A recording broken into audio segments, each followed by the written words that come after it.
बात प्रारंभ हुआ।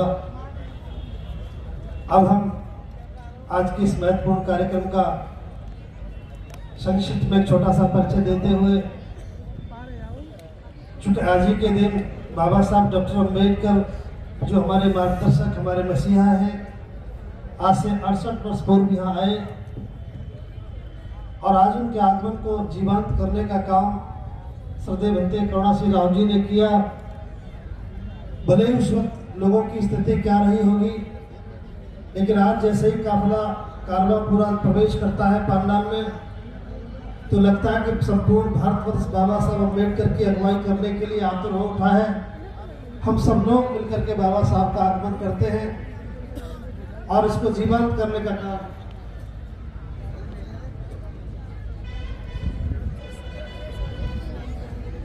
साहब अम्बेडकर के आगमन को जो जिंदा किया, उसके महत्व को समझा। उन्होंने बाबा साहब अम्बेडकर ने जो 68 साल पहले कहा, उसको समझने का काम भारत की धरती पर दो ही महापुरुषों ने किया है। या तो हमसे पहले जो बात बाबा साहब अम्बेडकर ने 68 साल पहले आगरा में आकर कही, जो तकलीफ व्यक्त की, जो समाज को एक निर्देशन दिया, तो करने का काम दो हस्ती है। पहली तो मान्यवर काशीराम साहब, जिन्होंने उत्तर प्रदेश के बहुत बड़े प्रदेश में सरकार बनाकर देश को हुक्मरान बनाया। यह पहला काम देश में हुआ और आधुनिक भारत में इस बात को समझने का काम श्रद्धेय भंते करुणा सिंह जी ने किया और आज बौद्ध में भारत के निर्माण का आंदोलन शुरू किया, पूरे देश को इकट्ठा किया। देख सकते हैं कि यहाँ भी लगभग 16-17 राज्यों के प्रतिनिधि मौजूद हैं, जिनकी रात तक उपस्थिति हो चुकी है। बाबा साहब को साक्षी मानकर श्रद्धेय भंते जी के द्वारा आगरा में पहला कारवां 2013 में शुरू हुआ और 2013 के बाद शुरू होकर जो अगला कारवां हुआ तो उसमें धम्म ग्रंथ जमीन पर उतरा। बाबा साहब के एक इच्छा को लेकर स्टील का सबसे भारी ग्रंथ, जो दुनिया में सबसे हैवी बुक है, 2000 किलो की, 2 टन की, आज पूरे देश में धम्म ग्रंथ को जाना और पहचाना जाता है। घर घर में बुद्ध धर्म का धम्म है। ये इसी धम्म कारवां का एक बहुत बड़ा प्रयास है, जो पूरे देश में धम्म ग्रंथ घर घर पहुंचा। बाबा साहब अम्बेडकर की एक अंतिम इच्छा थी। बाबा साहब अम्बेडकर 14 अक्टूबर सन 1956 को दीक्षा से पहले धम्म ग्रंथ अपने हाथ में लेना चाहते थे, लेकिन धन का अभाव रहा, अज्ञानता बड़े पैमाने पर थी। बाबा साहब अम्बेडकर की 14 लाख लोगों की दीक्षा बिना धम्म ग्रंथ के हुई और ये इच्छा उनके साथ चली गई। लेकिन भंते करुणा सिंह राव जी ने 125वीं जयंती के अवसर पर इसी धम्म कारवां में, इसी आगरा में 1,25,000 धम्म ग्रंथ को एक साथ पढ़ा और पूरे देश में धम्म ग्रंथ दिया। ये इस कारवां की बहुत बड़ी उपलब्धि है। आज पूरे देश में बाबा साहब को इससे बेहतरीन श्रद्धांजलि और क्या हो सकती है। उसके बाद इसी धम्म कारवां में बाबा साहब अम्बेडकर ने कहा कि किसी समाज की मैं उन्नति उस समाज की पढ़ी लिखी महिलाओं से नापता हूँ। ये बात हम बहुत लोग, लेकिन मैं कहा धर्म का आगाज किया, महिला को धार्मिक आज़ादी में प्रवेश कराया और तमाम कुरीति और परंपराओं से मुक्त कराया। हम कह सकते हैं कि धम्म कारवां की देन है। इसी मंच पर, कोठी मीना बाजार के मंच पर पिछले कारवां में भंते जी ने महिलाओं की आज़ादी का कार्यक्रम किया, तो मंच पर मैं समझता हूँ 50 किलो चूड़ी उतारी गई। ये भारत के इतिहास में पहला कार्यक्रम था। ये इस कारवां की बहुत बड़ी उपलब्धि थी। महिलाओं को एक आह्वान करने पर पैर के बिछुए जाते रहे, हाथ की चूड़ी जाती रही, मांग का सिंदूर जाता रहा। मंच पर जब महिला रही थी तो जैसे चूड़ियां उठार कर फेंक रही थी, तो लग रहा था कि हजारों साल की व्यवस्था को उठा के पटक रही है। ये बहुत बड़ी क्रांति भंते जी के द्वारा हुई। अगला कार्यक्रम जब शुरू हुआ तो भंते जी ने इसी मंच पर, पिछले साल का मामला है, बाबा साहब का जो भाषण किताबों में कैद था, बाबा साहब का वो भाषण जो कुछ बुद्धिजीवियों की जुबान पर रटा हुआ था, आम जनता से दूर था, लेकिन इसी वर्ष पिछले विगत साल भंते जी ने आह्वान किया, बाबा साहब की आवाज़ में आवाज़ मिलाओ और एक आगाज करो। और मुझे बताते हुए फक्र हो रहा है कि 50,000 से ज़्यादा लोगों ने यही बैठ करके, उतना ही वक्त था, वही घड़ी थी, वही स्थान था और इस विशाल मंच से श्रद्धेय भंते करुणा सिंह राव जी ने जब बाबा साहब का वो भाषण पढ़ा और ऐसा संबोधन, पहले जनता को संबोधन, फिर पढ़े लिखे लोगों को संबोधन, फिर देश की नौकरी वालों को संबोधन, और लास्ट में जब छात्रों से कहा कि मैं बूढ़ा हो गया हूँ, इस व्यवस्था रूपी तंबू का अकेला बंबू हूँ, मुझे नहीं पता कि मैं कब तुम्हारे बीच में से चला जाऊं, एक लंबे अरसे से एक तंबू के बंबू की तलाश में हूँ।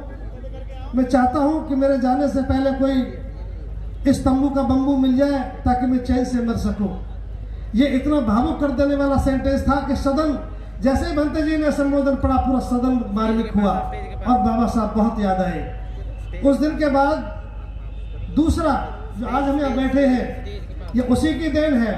आज जो बाबा साहब अम्बेडकर ने 68 साल पहले कहा और भंते जी ने साकार किया, इस कार्यक्रम का नाम है कौन बनेगा तंबू का बंबू। आज घोषणा होगी और देश में एक आगाज होगा तंबू के बंबू का। हम कह सकेंगे कि बाबा साहब अम्बेडकर जब न सही तो अब सही, अब देश में तंबू के बंबू खड़े हो गए और आज आपको देखने को नजारा मिलेगा। ये 10 साल का दौर मैंने आपको बुलाया है। एक तरफ 68 साल जो भंते जी के बगैर बीत गए, अगर मान्यवर काशीराम साहब को इस दौर से हटाया जाए तो 68 साल एक तरफ और आधुनिक भारत के 10 साल एक तरफ, आज बाबा साहब हमारी समझ में आ रहे हैं। तो आज का जो महत्वपूर्ण ये कार्यक्रम है, जो भंते जी आज भारत की धरती पे एक इतिहास रखने जा रहे हैं। आज तंबू के बंबू बनने वाली परसों कल्पना को किताबों से बाहर निकालकर, विचारों से बाहर निकालकर, जो दौर गवाही देने का था लोग राय देने लगे। आज देखना इसी मंच पर, उसी धरती पर आज एक नया इतिहास होगा। तंबू का बंबू आपको समझ में आएगा। यह भी थोड़ी देर में आपके सामने एक बहुत सुंदर प्रस्तुतिकरण होगा। ये धम्म कारवां का 10 साल का सफर मैंने आपके सामने रखा है। ये जो सदन बैठा है, ये मुट्ठी भर लोग जरूर हैं, लेकिन भारत के कोने कोने से आए प्रतिनिधि हैं। या पंजाब है, राजस्थान है, मध्य प्रदेश है, गुजरात है, दिल्ली है, बिहार है, बहुत बड़े देश का हिस्सा यहाँ बैठा है। अभी भंते जी के आने से पहले गीत हुए, अलग अलग भाषा और शैली में गीत हुए। आज जो आपके सामने सदन बैठा है, मैं एक छोटा सा परिचय और करा रहा हूँ। इस 10 साल की प्रगति में श्रद्धेय भंते कर्ण सिंह जी की जो साधना है, जो त्याग है, उसमें मैं एक छोटा सा भंते से अनुमति चाहते हुए, भंते धम्म सिंह जी हमारे बीच में मौजूद हैं। मैं भंते जी से आग्रह करूंगा, भंते जी याचना कर सकता हूं, मैं आदेश तो नहीं कर सकता। भंते जी एक सेकंड, भंते जी नहीं, भंते जी है हमारे बीच में नहीं, भंते धम्म सिंह जी। अच्छा, उसके बाद भंते धम्म सिंह जी जो अपनी सरकारी नौकरी से इस्तीफा देकर इस मूवमेंट में जुड़े हैं और आज जो देख रहे हैं काम, इसमें उनका बहुत बड़ा योगदान है। एक बार भंते जी बोलेंगे साधु साधु साधु। भंते अस जी जो हमारे बीच में मौजूद हैं, भंते अस जी लंबे समय से अपनी युवावस्था में काम कर रहे थे, लेकिन आज मूल रूप से आप बघाना कांड से निकले हुए एक बहुत ही मजबूत स्तंभ है। और भंते जी की देशनाओं से प्रेरित होकर हमारे बीच में श्रद्धेय भंते अस जी बहुत ही योग्य है और अविवाहित रहकर पूरा जीवन आज एक तंबू के बंबू के रूप में हमारे बीच में। एक बार बोलेंगे साधु साधु साधु। बहुत बहुत साधुवाद श्रद्धेय भंते जी। भंते धम्मप्रिय घरसाना अनूपगढ़ राजस्थान से भंते जी का प्रारंभिक जीवन से लेकर आज तक इस धम्म की क्रांति में लगा है। आज भंते जी के साथ एक तंबू के बंबू के रूप में खड़े हैं। एक बार जोरदार बोलेंगे साधु साधु साधु।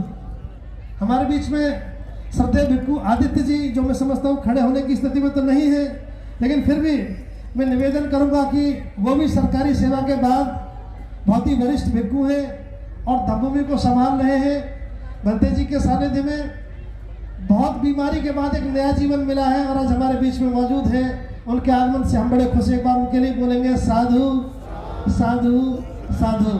इनके महान त्याग से, बड़ी तप साधना से काम हो पा रहा है।